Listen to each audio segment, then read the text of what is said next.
This Restorative Justice Life is a production of Amplify RJ. Follow us on all social media platforms at Amplify RJ or sign up for our email list to stay up to date on everything we have going on. And to get the most involved, join our free Mighty Networks community to get connected with others living this restorative justice life all over the world. As far as this podcast goes, make sure you're subscribed, leave a rating and review, and share with a friend to help us further amplify this work. Enjoy the episode. Welcome to This Restorative Justice Life, the podcast that explores how the philosophy, practices, and values of restorative justice apply to our everyday lives. I'm your host, David Ryan Barcega Castro Harris, all 5 names for the ancestors, and I'm the founder of Amplify RJ. On this podcast, I talk with RJ practitioners, circle keepers, and others doing this work about how this way of being has impacted their lives. Deb, welcome to This Restorative Justice Life. Who are you? Oh, David, thank you so much for having me on This Restorative Justice Life. Who am I? I am a cisgendered white woman in America in a time where being a woman is really challenging. Who are you? I'm a mom who raised her kid in a restorative way and am now being really taught by my kid. Who are you? I am a partner and a daughter and friend to an incredible group of humans on this planet. Who are you? I am a person who flies a Love is Love flag and Black Lives Matter and women's rights are humans' rights flag right next to my American flag. Who are you? I am a person who loves to cook for people I love. Who are you? I am a restorative justice zealot. And finally, for now, who are you? I'm a person who loves to listen to people's stories. And it really juices the empath in me. Well, you're going to be sharing your stories, so people are going to get to practice those things, but we'll be right back to talk with Deb about all the intersections of who she is on this restorative justice journey right after that. Hey folks, I'm Elise, your producer, and I'm so excited to share this podcast with you with Deb Witzel. Deb is the host of the RJ Chronicles Podcast, a collection of stories from people who have participated in restorative justice processes and how those processes have affected their lives. As a founder of 3 Stories Consulting, Deb shares her nearly 20 years of RJ experience supporting people and organizations in utilizing restorative approaches to move through conflict and be more connected. You'll hear all of these major themes in this podcast, so let's get right back into it. Oh my goodness, Deb, welcome to This Restorative Justice Life. Thank you so much for being here. You know, you're a longtime listener of the pod, and so it's great to have someone who's familiar with our work. We connected right after the NACRJ conference where, you know, I've seen your work from afar at the NACRJ conferences for the last couple of years, but your journey with restorative justice is long and you've practiced in lots of different spaces. So before we get to that, it's always good to check in. So to the full extent that you want to answer the question in this moment, how are you? I am good, David. I am really living my best life right now. And today is definitely, I'm in Colorado where the sun is shining and the streets are quiet. And I have so much privilege in living this incredible life that I'm living. So how I am is freaking awesome. It is good to hear in the midst of, you know, all that's happening in the world. Like we're still finding those moments of gratitude and appreciation for where we're at. But like I said, you've been doing this work for a long time. And, you know, the energy that you shared in that response about like living your best life includes the way that you're doing this work. But let's go back to the beginning, maybe even before you knew the word restorative justice. How did this work get started for you? Yeah, before I knew the words, like in 3rd grade, before I knew the words, I was one of those kids that like on the playground, if something went wrong, I would run over. What's going on? Let's be friends kind of kid. And, you know, was befriending all the kids and not just the white kids that were in my neighborhood that I grew up in. And as I grew older, I started to understand, like, I am by nature peacemaker, a person that wants to have connection and have it be from love. Yeah. Where did that come from for you? That's not everybody's experience. Yeah, I know. It's a funny thing. I wonder if it's almost inherited. I come from, well, biologically, I come from Jewish ancestry. And what I recently learned, because as an adopted person, I have just had the amazing experience of connecting with my bio mom, who is actually a lot like, we're a lot alike. So that's been super cool. I almost wonder if it comes from there, although the parents I grew up with, my mom in particular, would take me into nature. And I feel like nature was kind of my first teacher of circle way and that wholeness I want in the world. And the conflicts that happened in my house, which unfortunately were kind of frequent, were places that I got to practice this sort of what's going on and how can we find some peace? Let's talk about it. Let's come together. So, yeah, I think I've been doing restorative practices since I was really young. Peacemaker in my family. Yeah. You mentioned that it looked like running up on the playground and asking, hey, like, can't we be friends and all this? But what was the outcome of some of those that made you say like, oh, this is something that I like should continue doing? Yeah, I think it was connection. I think it was, running up on the playground and like connecting with people, loving people and wanting to create that bridge in a way that we could play together. And that has been a through line in all of the contexts that I've worked. That has been a thing for me. Like, let's connect as human beings and let's speak our truth in a way that brings love and connection. Yeah. And like the other word that you said there was play. And that is how I got introduced to your work in Oakland. You facilitated a session that was the playback, right? Where you are using aspects of theater to connect to words. It was like this machine that we all created together where somebody told their story of the way that their son was shot and killed. And as they told that story, you had us, quote unquote, audience members, but participants in that session, pick out aspects of things that resonated with us and like put motion to that. And through that play, through that activity, through that engagement, one, it's vulnerable for the person who's sharing the story. It's also vulnerable for adults to come into a space and like kind of like act silly and like do use your body in ways that we don't typically. But the connection that we made with the other participants in that room, but also the person who shared their story was something that doesn't happen through, restorative dialogue or through circle practice, right? It like this embodied way of engaging in this work is so important. And so like when you said play, right, playing together, a lot of times people just think about restorative justice as, the repair of harm and all these things. And like, yes, that's important, but what are the ways that we're connecting? Right. Partially like, hey, preventing harm. So we have relationships to restore back to all of that. But even when we're engaging in repair of harm work, like how can we connect with each other on human to human levels? Play is such a big part of that. And so like on the playground, right. Right. that makes total sense. How did that manifest in like your work moving forward as an adult, right? Like theater, lots of different things that I'm sure that you've engaged in. Yeah. Well, it's cool that you really connected the play piece because number 8, I am a goofball and I would prefer to play over anything else.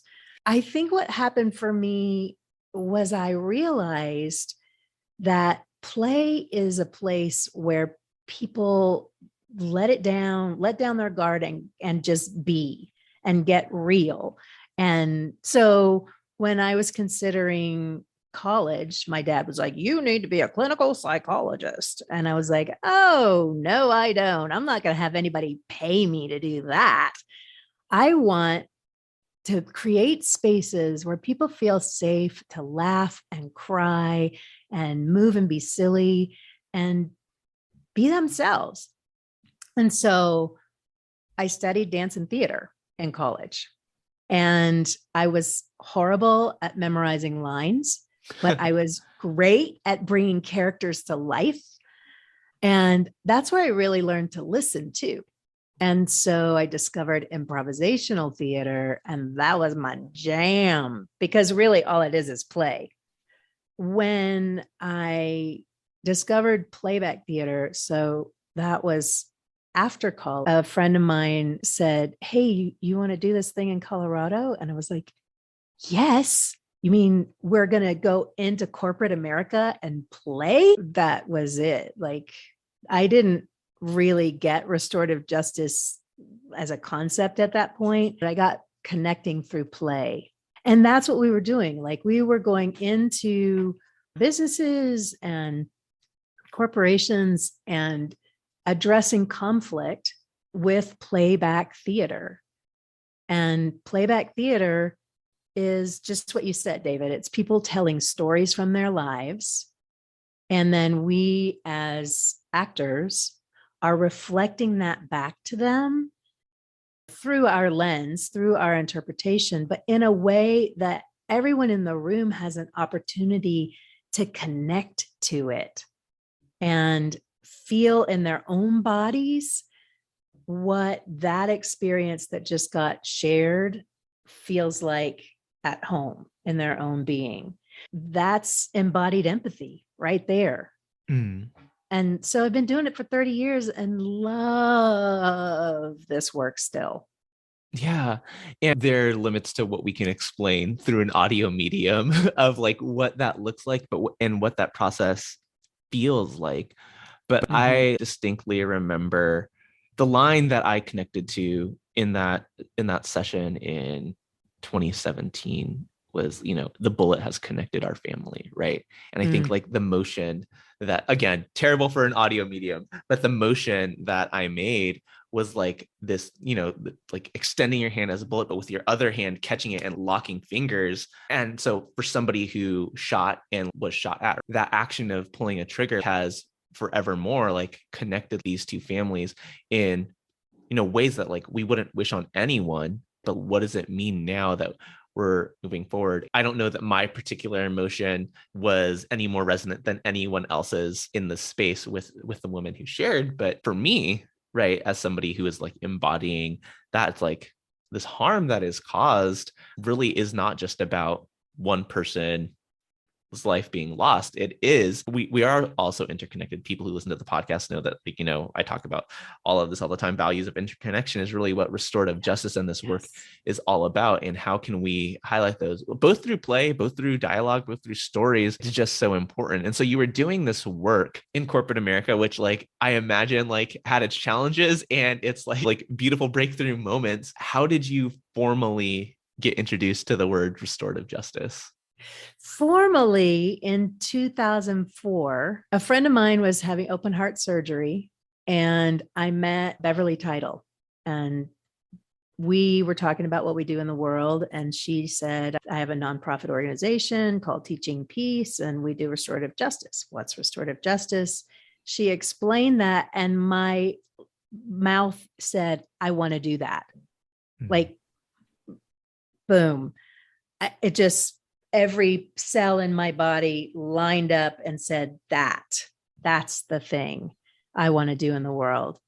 And 6 months later, she had a position open up in her organization that I blessedly got hired for. So in 2004, I started doing this work formally in partnership with the Longmont Police Department in Colorado. Beverly was a teacher for me in this work. Ann Rogers was another pioneer in Colorado that was a teacher for me in this work. And then I had the privilege of meeting people like Howard Zayer and Kate Pranis and the big deal teachers, Mark Umbright and some other folks. You know who else were the amazing teachers?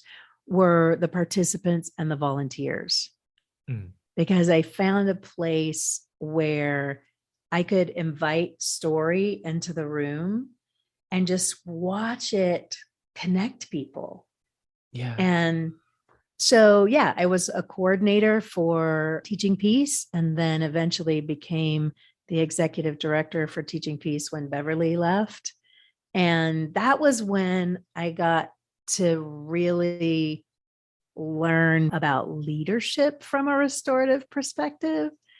And then the people that were working in the organization with me became my great teachers, just amazing humans who were so good at calling the values and principles into practice for us as an organization. And we shifted our focus 100% to restorative and became the Longmont Community Justice Partnership at that point.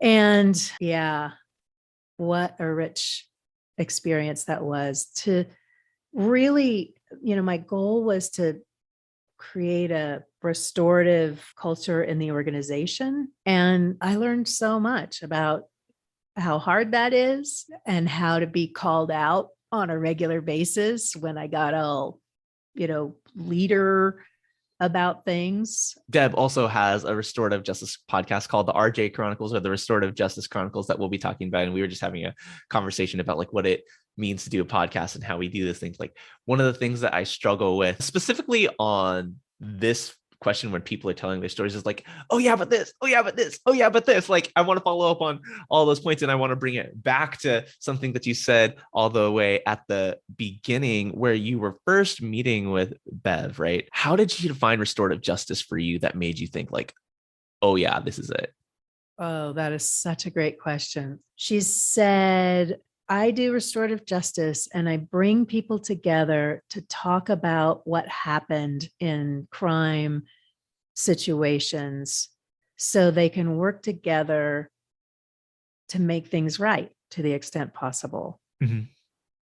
And I think for me in those moments, in that moment of her talking about bringing people together to tell their stories and talk about what happened, my little third grade self was like, oh my God. And my adolescent self was like, yes, finally, we're going to talk about things. And my grown-up self, who was really like, I had gotten a degree, a master's in nonprofit management. And I was like, what am I doing?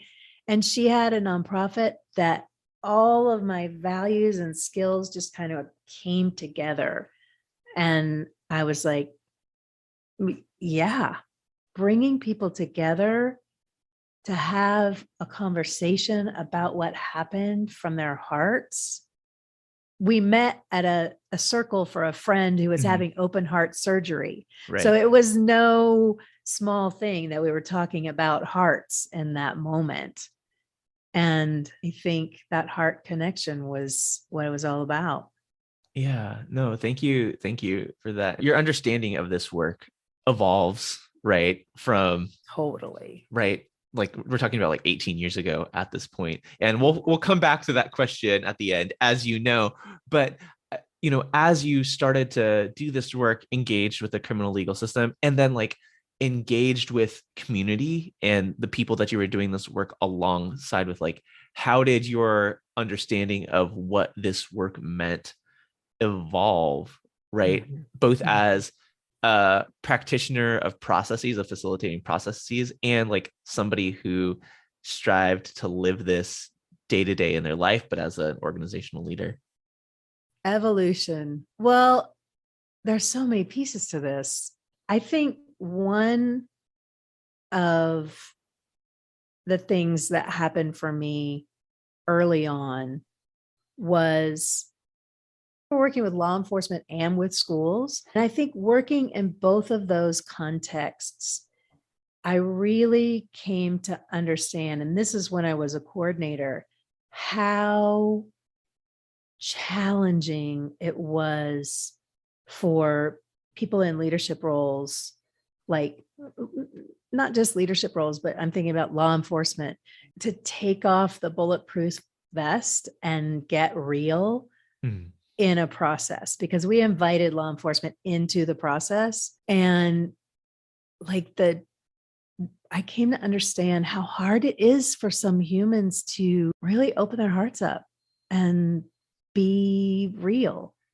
And so I started to look at that in myself too, because I feel like the things that I notice in the world are things that I need to start paying attention to in myself.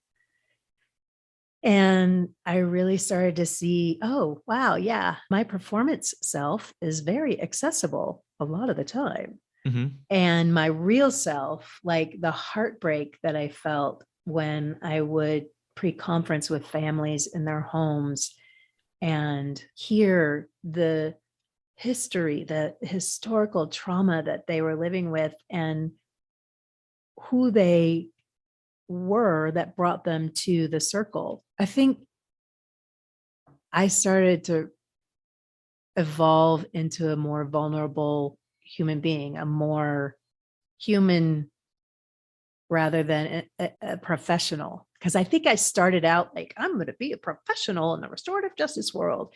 And I am, but I think the evolution of me in this work is to recognize the thing that is most valuable in this work is to be human with others and to be vulnerable and real and bring love. That's the only word that I have for this feeling. That's so interesting, because when I think about doing this work as a facilitator, I, both as a teacher and as like a practitioner facilitating processes, I think a lot about the performance, right? I have a lot of skills in the world, and one of them is to be able to facilitate learning and facilitate processes like these. But when I'm facilitating learning, many times, it's rehearsed stories that I tell all the time. And as an effective storyteller, like you just know, like the thing to like,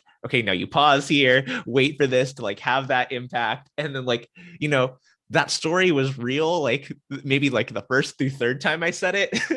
And then like the 10th through 700th time at this point, it's just like, yep, like this is just what we do. And like, how do you balance that? When I think about being real, being vulnerable, being authentic, I think there's a danger for facilitators in bringing your shit into the space where it doesn't belong, right? Like you're here to facilitate this process for these people in this time. You're not here to like get healing. Like that's the professional version of doing this. And because like oftentimes like the people that you are facilitating for, like we're not like in day-to-day community with each other where like we're going to continue this relationship after the fact. We're probably not going to continue this relationship after the fact. Like it doesn't serve you or me for me to like share these parts of myself. Like how do you navigate being real in a moment versus like serving the process and saying the thing that needs to get said to like help move like this particular process along, whether it's learning or like a repair process? Well, first I want to say, I think I've probably failed as many times as I've succeeded at that. Sure. Here are the things that come to mind for me that have been helpful. Slowing down in the process so that I am staying connected with my own body, with my own heart.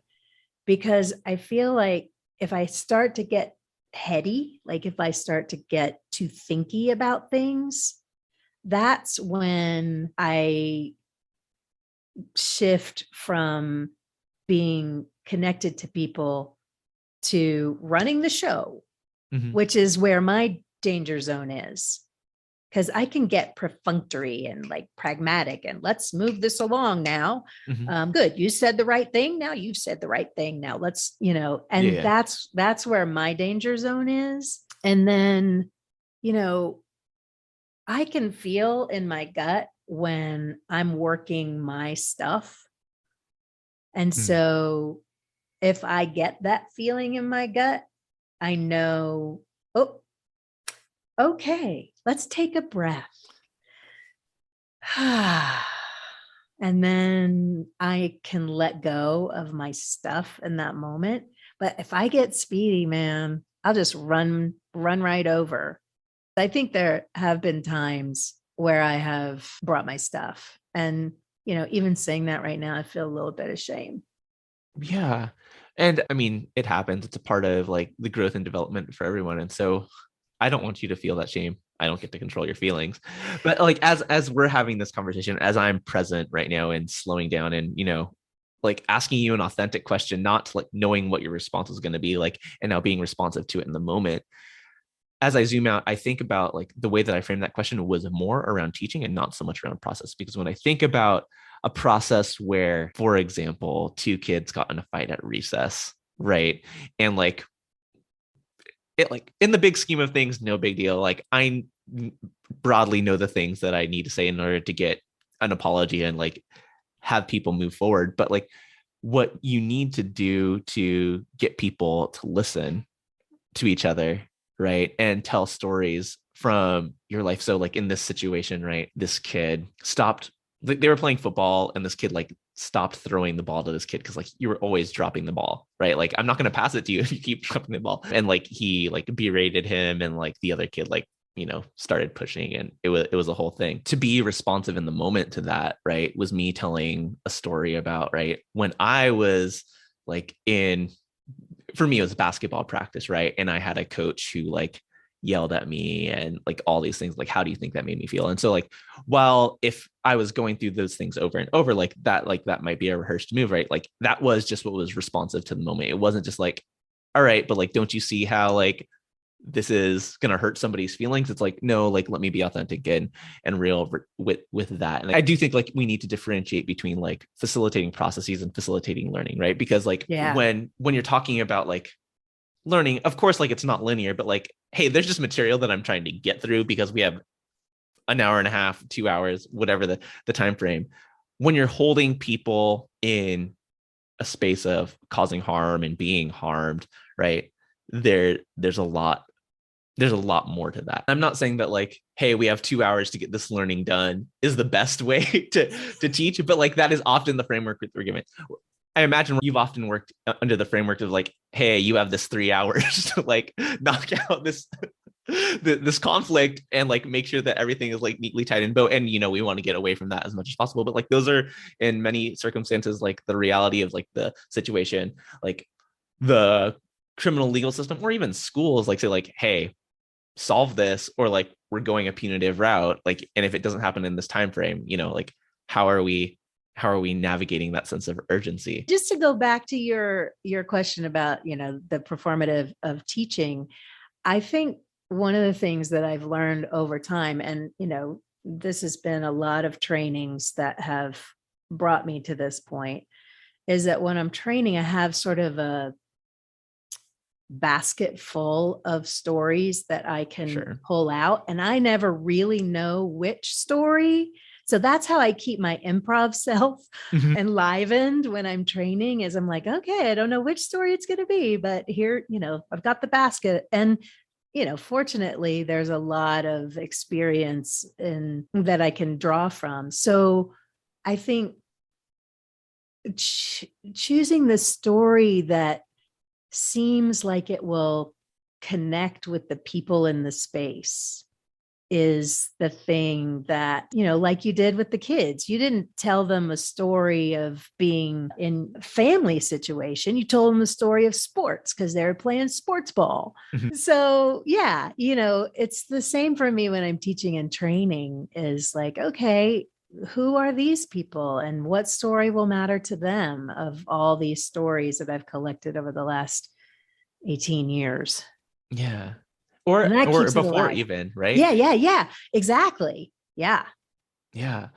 No, thank you for that reframe for me in this moment. But the other thing that you said was like, the slowing down. And when you worked with these systems, right? Like, how did you invite your system partners to like, this isn't going to be like done just like this, right? Like the criminal legal system is very good at reacting to crime and harm like as quickly as possible, right? Not solving root causes, but like, hey, probation for this long, right? Done. Or like, hey, you're going to be locked up for this long, or like, hey, you have to pay this fine. Whether or not that's meeting the needs of anybody in this situation, it is a quick-ish response, right? When you are inviting people to participate in processes like these, how do you invite or articulate the need for that slowness?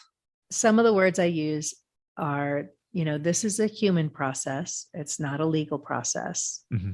And so we're going to be operating in human time, which kind of slows us down. So there's space to connect. And when I'm talking to system partners, a lot of times that makes them feel so uncomfortable. Mm-hmm. Well, I need to talk from my professional seat, whatever that is, law enforcement or prosecutor or, whatever. And what I assure them is their professional role will be recognized, but what matters in a process is who they are as a human and how what we're doing, what we're talking about in the space resonates with them as a human. And that's a different kind of time.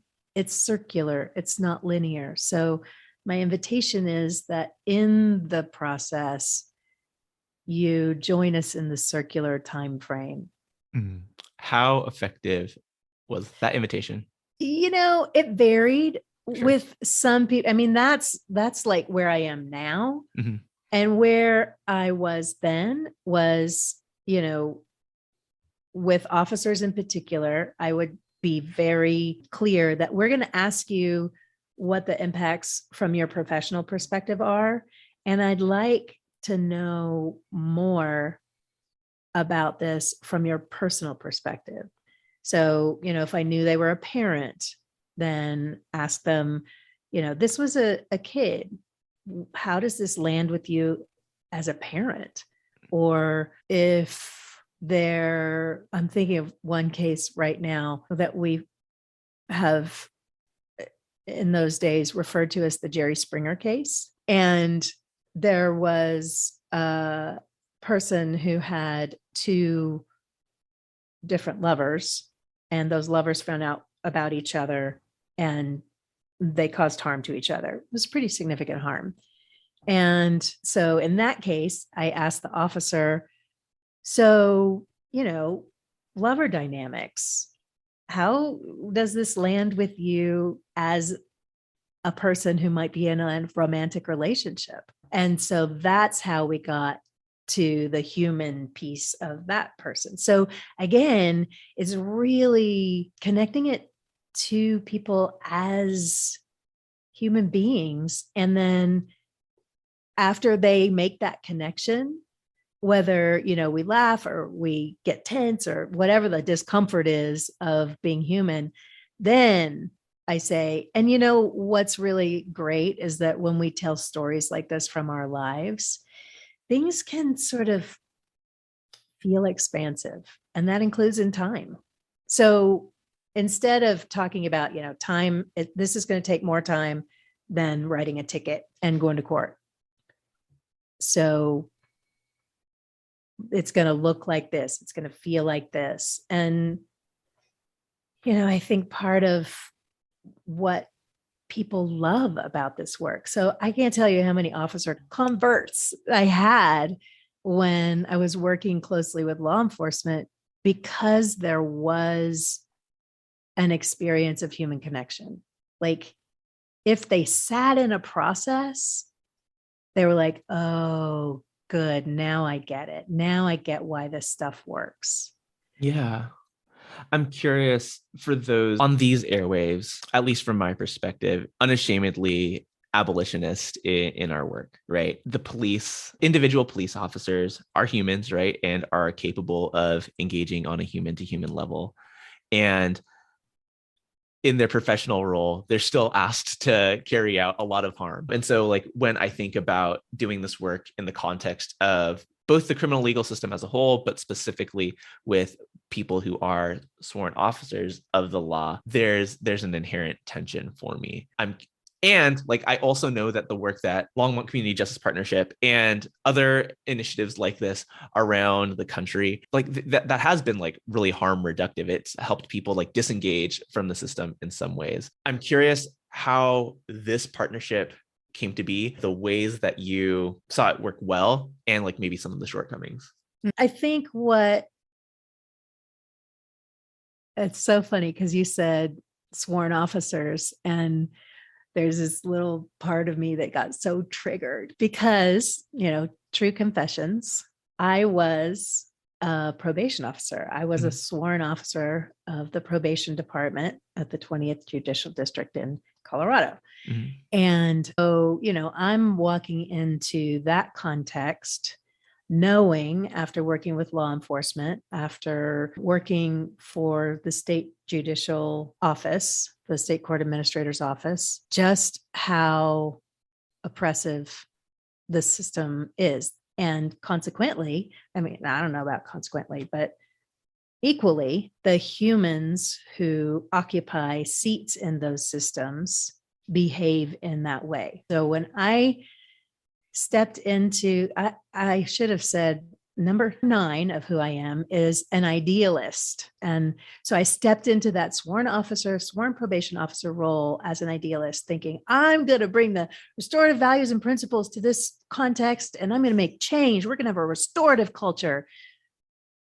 Well, I was a supervisor of probation officers, and I spent a lot of my life force trying to help them shift from the role of probation officer. And what I learned is that the role, the sworn officer thing, is protection, is like it is like armor around the human, and like supporting people and in taking that off and listening to their clients from a human perspective sometimes was so hard. Like some folks really use the position to, and I know your work, to hold the supremacy seat. And I think, like you said, there are some humans that find their way and are willing to interact as human beings and to really hold the relationship and respect and hold themselves accountable and be a model for responsibility. And then there's space for reciprocity. Mm-hmm. And then there really are some humans for whom they are in that role because the role protects them from having to be uncomfortable and vulnerable. And I will just tell you, after 5 years in that role, my soul was dying. I couldn't do it anymore. And I really had to walk away and regroup and figure out if and how there is another way. Because, like you said, the criminal legal system is built on a premise of supremacy. And I really, at this point, after a career in partnership and deep in the criminal legal system, I don't know, David. I don't know if it can be done.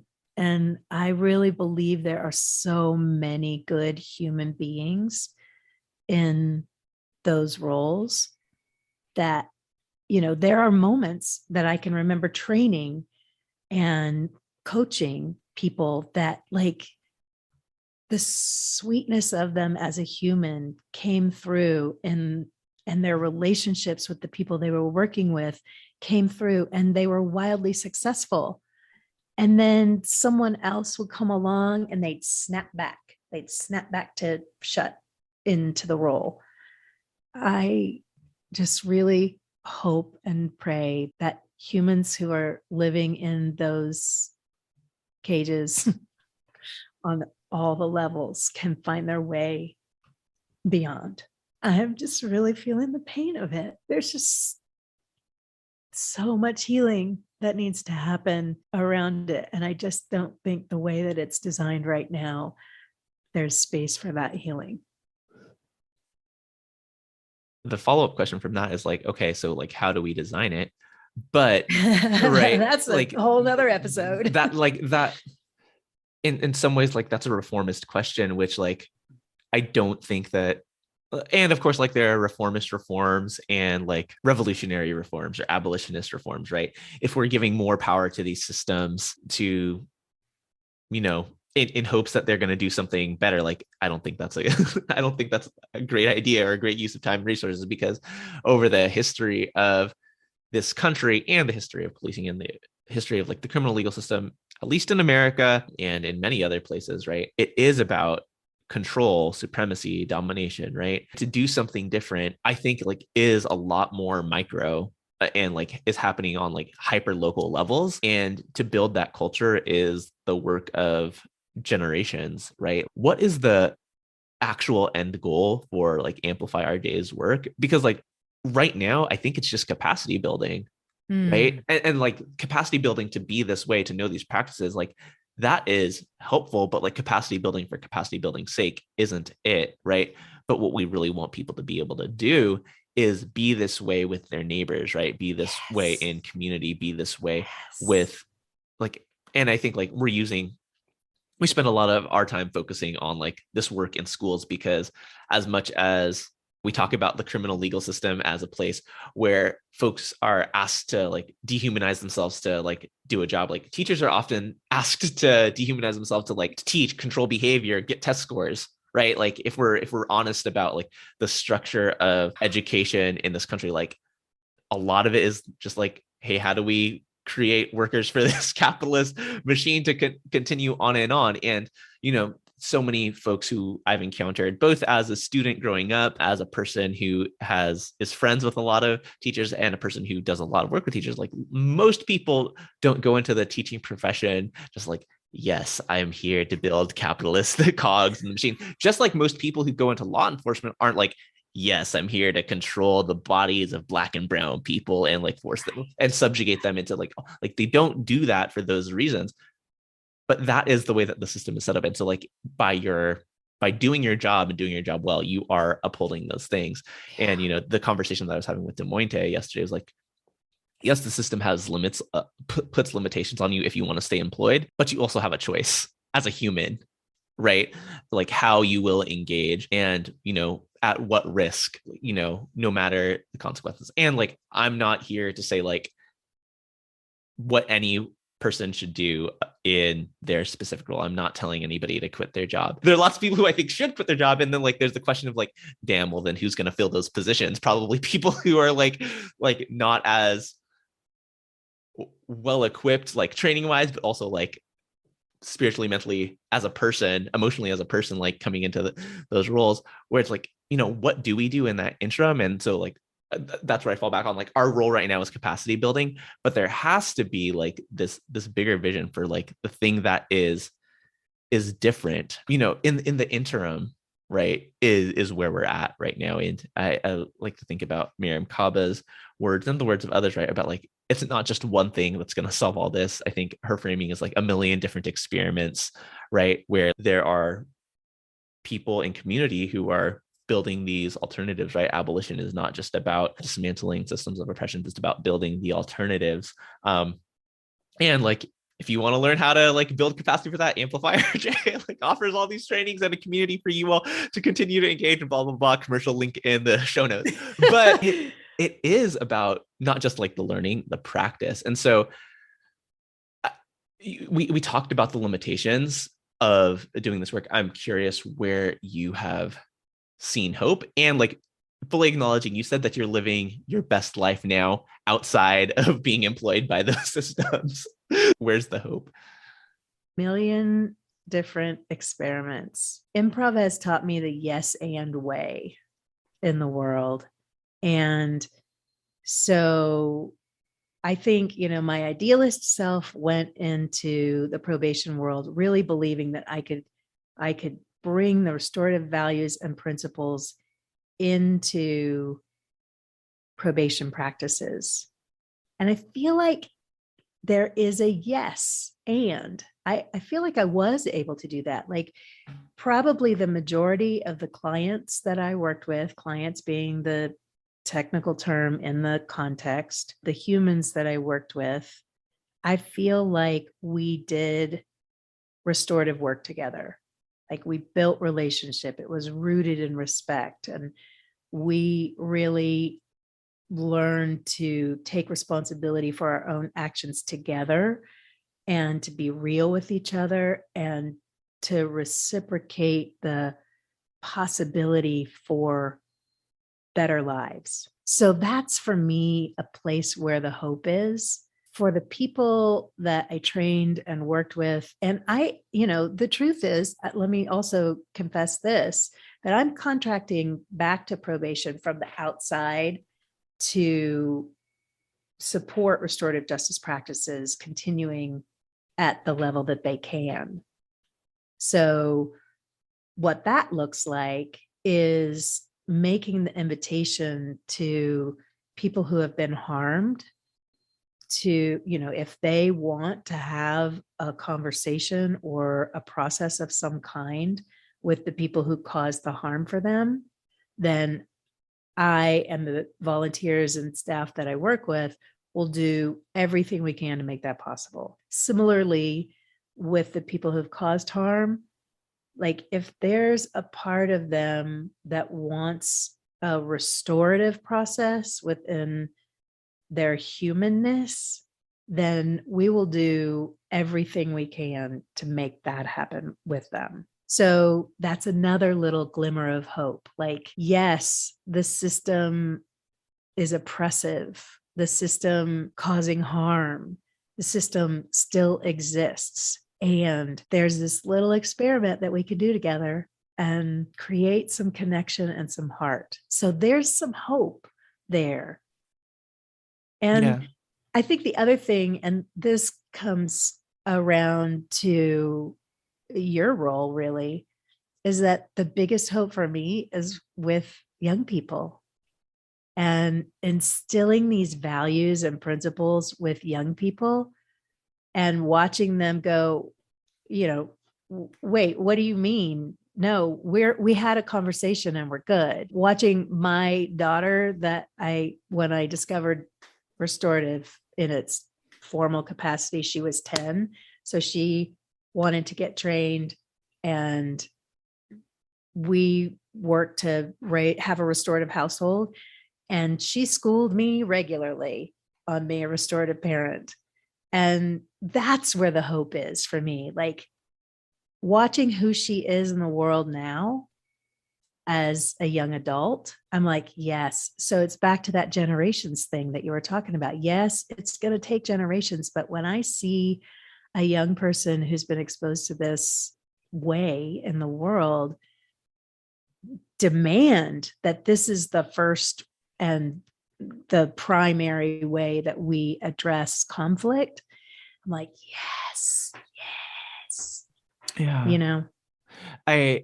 I love that. And I want to come back to that parenting piece. But I think like there is, going back to like the work that you are now doing, like inside of probation or like from the outside supporting, right? Like, I think there's there's a restorative justice in the workplace model that like, I think everybody should have. And again, if you want to engage in those works with Amplify RJ, like holla at your boy. Most likely Des Moines, but coming to support. But we do that work and support organizations, not just schools, in doing this work, right? That's an important piece, because as much as schools are places where kids go to learn, as much as probation offices where you serve people who are on probation, like there's also workplaces. And like, you talked about like trying to be a restorative supervisor and like connecting on a human level with like the people that you work with on a day-to-day basis. Like that's important. I think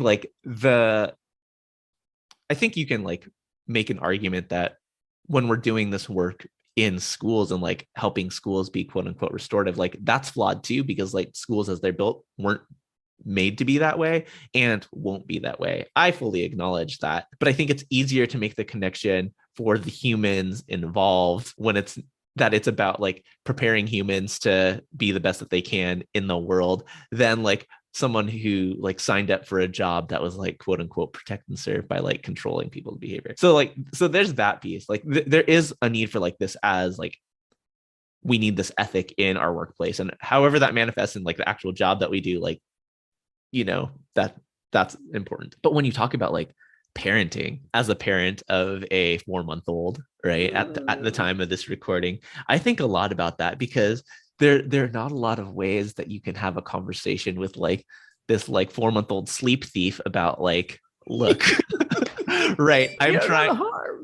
Yeah, like do you understand the harm of like you like hey, we just fed you, and right. Like it is like at midnight, and now it's like 1. Like I know you're not hungry, but like you just want to be on the breast right now for comfort, and like that's great, but like your mom needs to sleep. Like in order to be like the best way that she can be in the world with you tomorrow, and with the people that she works with, and like with me on a day-to-day basis, you can't have that conversation with a 4-month-old, right? It's just like love, compassion, and like, oh my gosh, like what and you need. Yeah, like all parents have been there, but like as they get older, right, I'm curious, like some of the ways that you've been school. Well, I guess like, how did you introduce this to your like 10-year-old, right? I'm doing this. I hope to be doing this from jump. How did you introduce this to your 10-year-old, and what are some of the ways that you've been schooled? Oh God. Well, so when I was first, I told the story about talking to Beverly, I was so excited, and I came home and, shared the story of what it was. And Hannah is my daughter's name, was like, wow, Mom, that sounds really cool. You're very excited about this. And so I had this incredible support as a single mom. She was like, yeah, do it, Mom, do it. Mm-hmm. And so when I landed the job, I said, okay, so let's practice this at home. So, and then, basically talked about what the values are and the principles are. And then she chose to get trained so that she could be a community member. And that's when she really got it. That's when she was like, oh, right. So this can be used in all kinds of situations. So, we would have restorative conversations if chores weren't done, or if we made agreements and those agreements got broken. So you will soon find out as a parent that agreements get broken. Like you may say, we're going to do this thing, and then life circumstances have you not do that thing. Mm-hmm. But your child will not be cool with that. Yeah. And so, I can think of, well, here's an example from me. Hannah's chore was to do dishes. And she is not a fan of doing dishes, although she had agreed. I feel you. Right? Although she had agreed that would be her chore, because she probably hated all the rest of them more. And so when she would not do dishes, I would say, hey, the agreement is that this is your responsibility, and you have broken the agreement. So that is causing harm for me, explaining, walking our way through it. That's causing harm because now the plates are in the sink instead of ready for more food. What can we do to make this right? Well, I can just wash the dishes, I guess. Great. That'd be awesome. That'd be a great repair. So, that's a simple version. A schooled version is me getting my bossy pants mom on the because I said so version of parenting, and Hannah saying, the way you're talking to me right now feels really disrespectful. And me having to go, whoa, you're right. I actually was being disrespectful. And I'm really sorry about that. I would like to do better. Can you help me figure out what the words and way would be so that you know how much I love and respect you? And then working through that together to get to recognition of, what triggered me, me as an adult doing the recognition of what triggered me so that I got, just with her and her, because this is the way that we had relationship, saying to me, no, you can't treat me like that. So, that's another example. And she could probably recount a whole lot more because she's young and has a great memory. Well, yeah. And I think that's a beautiful way to highlight that it goes both ways. Yeah, right? Totally. It's an invitation to a relationship. And when we're saying that we're going to uphold these values, it's not just that we're enforcing these values and imposing these values on others. It's if you're going to be about this, you're accountable to this. And the invitation, both as a leader in an organization or as the leader of the family organization, right? You're accountable to be this way. And you have to invite people to call you on your BS. And, it's not an easy thing to adapt to. Defensiveness is real, denial of I didn't mean it like that, or the gaslighting that we can easily fall back into, right? Is so real. But to live this restorative justice life, right, means that we are doing this work actively to make sure that harm is addressed in a good way, and we can repair that relationship. It's not ignored, it's not belittled, right? It's not being perpetuated. Yeah. Well, and I think the other thing that's so important is to remember that we are going to mess up. We're practitioners, humans. Not perfectionists. Yes. And, I cause harm. And the thing that I make really clear, no matter what my role is in a space, is that I welcome the feedback. I welcome being called out if I'm not living by my values and principles, because that's what I want in the world. That's what I want to be doing. And in relationship with you, I want you to tell me, no, you just caused harm. And that calls me back in, right? That says, oh, thank you. I really want to do what I can to learn from this, to grow and be a better human. So thank you. Let's talk about what happened. We've talked about the work that you've done across a lot of different sectors, but you've talked about living your best life. Now it's a lot of more creative storytelling things. What do you have going on that's filling your soul now? So right now I have the amazing privilege of working with Motus Theater. They're a local company, a theater company that does original works that are often derived from the stories of people's lives. And I'm really excited to talk about power playback. So Motus came into the restorative justice world in 2019 when I reached out to Kirsten Wilson, a friend of mine, Playback colleague, player, and artistic director of Motus Theater. She did the docu-monologues, which were stunning. They're so amazing. And I was like, ooh, we could do that same format with formerly incarcerated people who have had an experience with the criminal legal system and restorative in some way. And so Kirsten agreed to do that project. And there are some amazing monologues with the Just Us monologues and the Boundless Truth monologues. But from that emerged the possibility of power playback. And Kirsten is developing a group of playback actors who much better represent the demographics of our community. She's inviting folks from her undocumented project. She's inviting folks from the formerly incarcerated projects.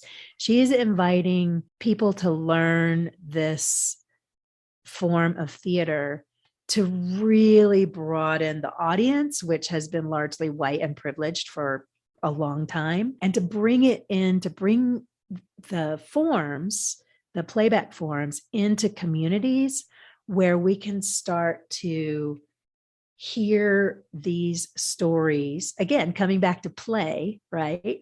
Hear these stories on a community building, heart impactful level. So I'm super excited about the work of power playback within the context of Motus Theater. And then the other thing that I'm brand new to and super excited about is the Restorative Justice Chronicles podcast that I just completed my first interview with a survivor and the person who murdered her son, and their experience in a restorative justice process together.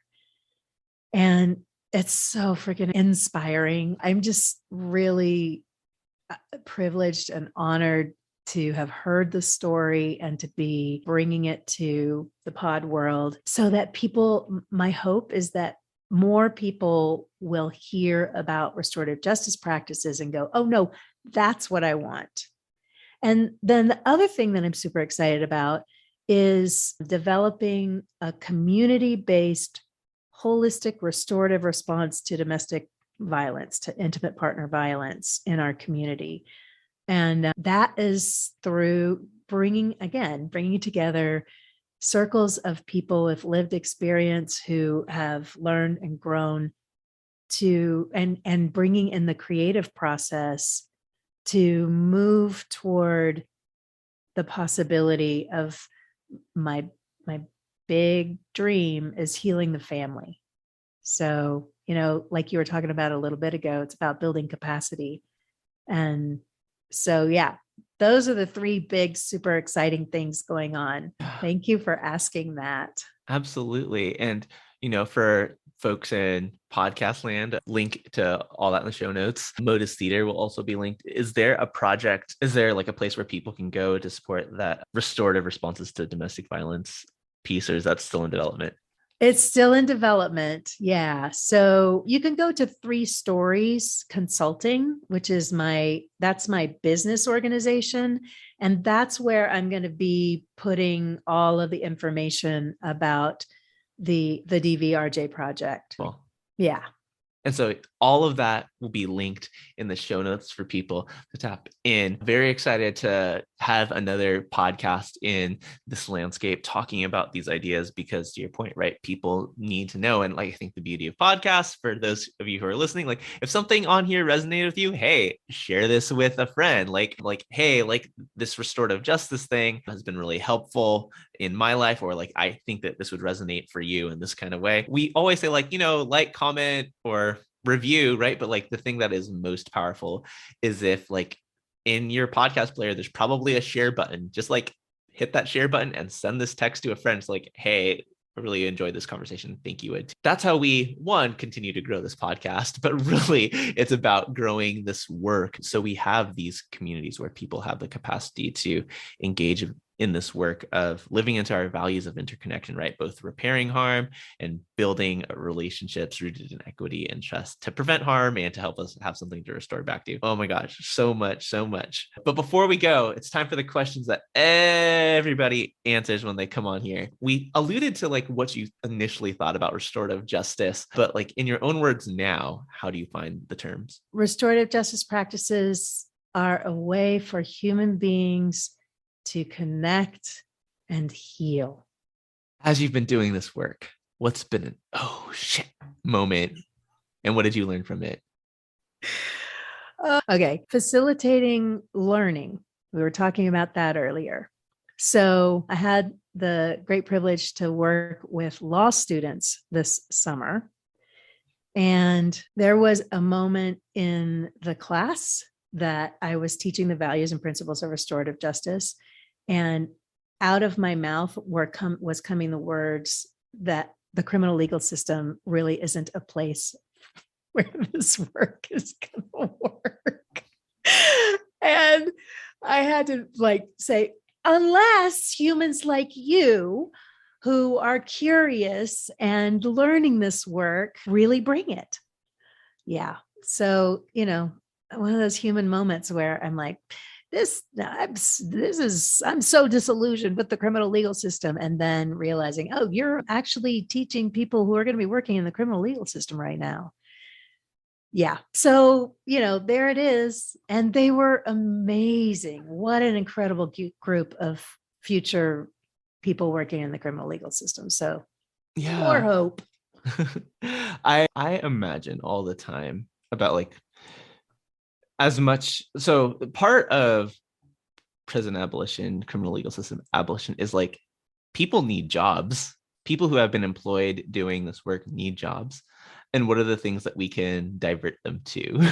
Right? How do we pour resources into those things that actually keep communities safe, both for people who are officers and other people who play roles in the infrastructure of the criminal legal system, lawyers in this example, lots of other things as we can imagine.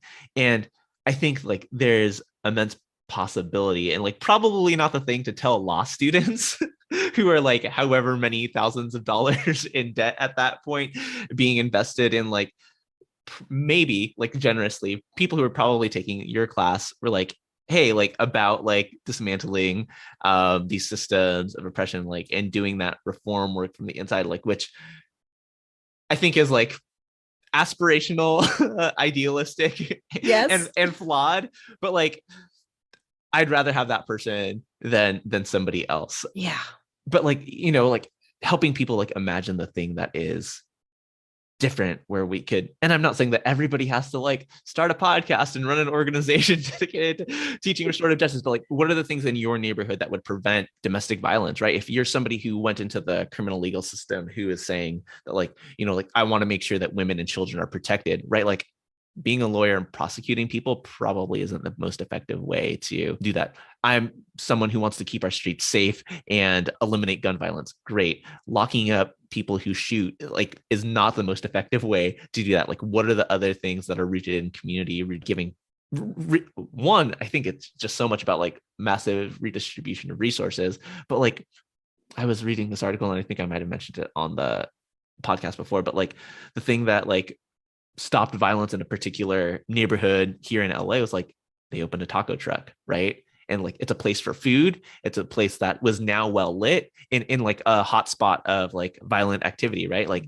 And community people are just involved into hey, if you want to stop crime and violence in your community, what is the thing that you can put in place instead of disincentivize people with punishment? So much possibility. Yes. Long tangent on such a short answer. We have a handful of other questions to go. You get to sit in circle with 4 people, living or dead. Who are they? And what is the question that you ask that circle? Maya Angelou, Martin Luther King. Can my biological ancestors be one? Okay. And this one's going to throw you for a loop. Adolf Hitler. Right. And what is the question that you would ask the circle? What do you need? What do we need as humans to connect through love for peace and freedom? I think you know what's coming. But Deb, what do we need as humans to connect through love for peace and freedom? We need to come together and have conversations, real conversations from our heart, feeling our guts, staying embodied, and ask for what we need.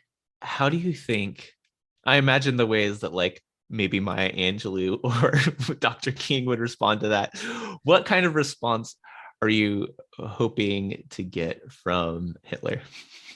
The reason that I thought about him is because I feel like he is someone who has caused such immense harm And like, I know in my ancestral line, there is harm caused by him. And I would want him to think about that. Like, I have a feeling that he had his own historical harm. And I always believe the best in a person and that there is the possibility for empathy and love. The capacity is there. So my fantasy, since it's a fantasy, is that he would be able to hear the responses from others and be touched inside and be able to find a place of love and connection within himself that could be healed. And you want to know the rest of the fantasy? Sure.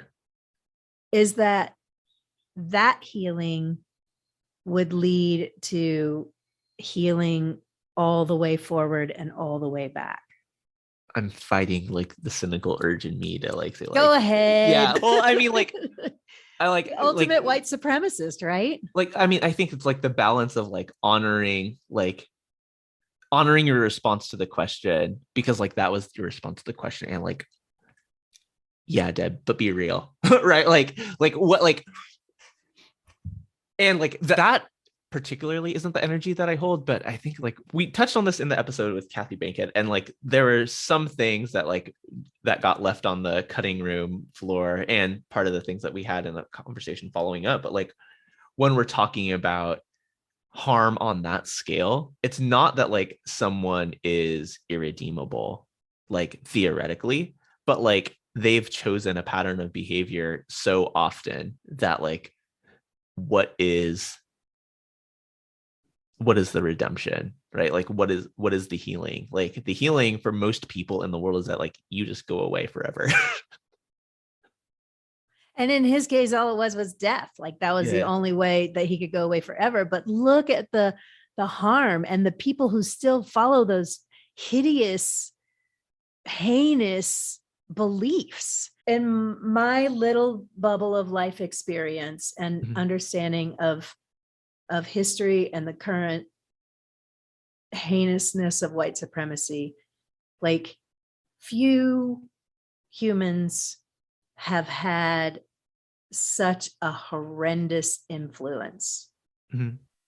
And, you know, chances are the dude was a psychopath, and there wouldn't, you know, he's in that 1% that really we might not be able to reach.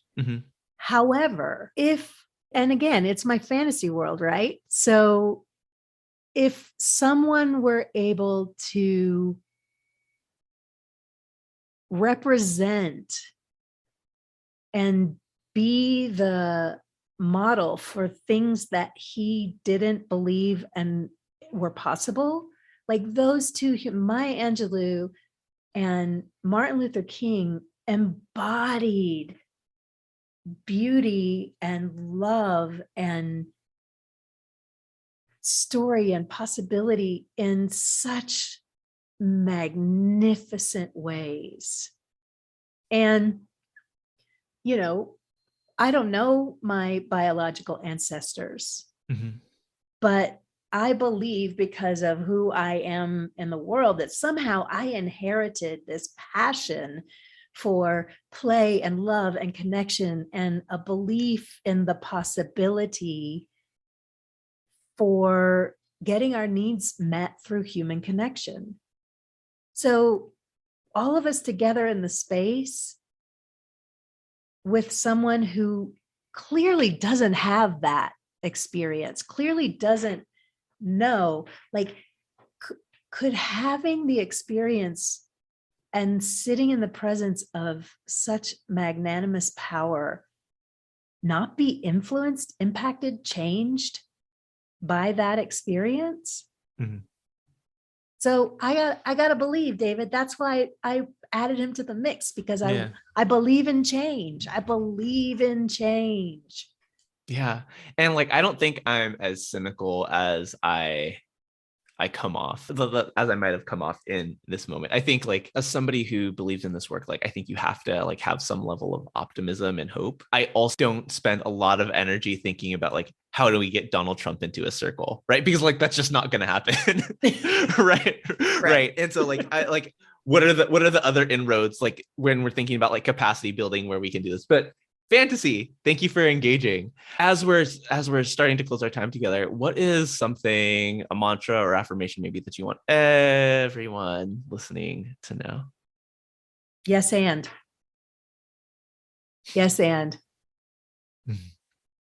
yeah. And I'm going to say more about yes and, because I think yes and has been the thing that has helped me influence the harder edged folks into considering the possibility of restorative, to participating in restorative. Like meeting resistance with yes and has served me so well in my years. So when you're in that moment, when you're like, how can you say no? Or how can you be like that? If we can settle into yes, and I'm a human being, you're a human being. Let's see how we can connect. Then I think it's a better world. I think for me, the yes and is like, yes. Also, like I used to think that way too. It's a way to like tell your story about like the impact that this has on you. Like, I feel you, like restorative. What? Right? No, like I think like really clearly, and like this was the mind of a 6-year-old, right? In California, like 3 strikes rule, like, oh no, it just makes sense. Like you had like 3 chances to like get your act together, life in prison, right? And this was like my dad having a conversation with me about like voting, because like, you know, that's what you do with your 6-year-old when it's time to vote, or at least that's what, you know, my dad did. But, you know, like thinking through like the reasons that like people might quote unquote reoffend, right? And like telling those stories, right? Mm-hmm. It is how we shift hearts and minds, make change. Mm-hmm. And you know, all of this is circular. Yes. Beautiful. You told me before we started recording, so I'm going to ask you to tell me again, unless you've got someone else in mind, who's one person that I should have on the podcast. And I already know you're going to do it, but you got to help me get them on. You know I will. So yeah, I talked about Motus Theater. I talked about the Just Us project. And Joaquin Mobley is an amazing human being. And I think he would be incredible on the show. And I will absolutely get you in touch with each other. Hey, beautiful. And then finally, we mentioned it before, but how can people support you and your work in the ways that you want to be supported? Well, I would love for people, when I get the next episode of the Restorative Justice Chronicles out into the world, I'd love for people to listen to the Restorative Justice Chronicles. I would love for people to check out 3storiesconsulting.com and sort of stay in touch with me that way. My projects will always be listed on the website. So, and then feel free to reach out to me. I'm always interested in a conversation with another human. Beautiful. Well, all the ways to do that will be linked in the show notes. Deb, thank you so much for sharing your stories, your time, your wisdom on these airwaves. Please, please, please follow up and check out the Restorative Justice Chronicles. And we'll be back with another story of somebody living this restorative justice life next week. Until then, take care. Thank you, Deb, for all that you had to offer. I loved this episode, and I thought it really challenged the way that we think how people can change and the capacity to which people can change. It's important to believe in people and invest in people, because that is who restorative justice is about, who is for. What constitutes humanity, and how can we pull out the humanity in others even when they don't feel it themselves?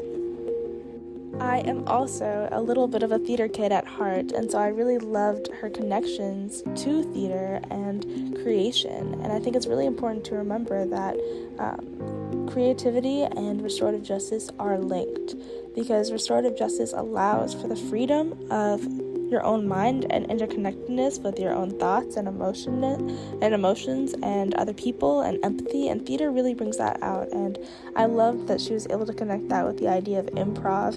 Every day is improving. Every day you wake up and you are trying something new, you're putting yourself out there in a new situation. And I think it's important to treat life like improv. We can't just settle into a mundane same show every single time. We need to treat every morning like it's a new improv show, and you have the agency to change what happens in your day. As always, thank you so much for listening, and I'll talk to you next week. Like what you heard? Please subscribe, rate, review, and share this podcast on whatever platform you're using right now. Or if you're old school, tell a friend. It really helps us further amplify this work. You can also support us by following us on our social platforms, signing up for our email list, signing up for a community gathering, workshop, or course. So many options. Links to everything in the show notes, or on our website, amplifyrj.com. Thanks so much for listening. We'll talk to you next week.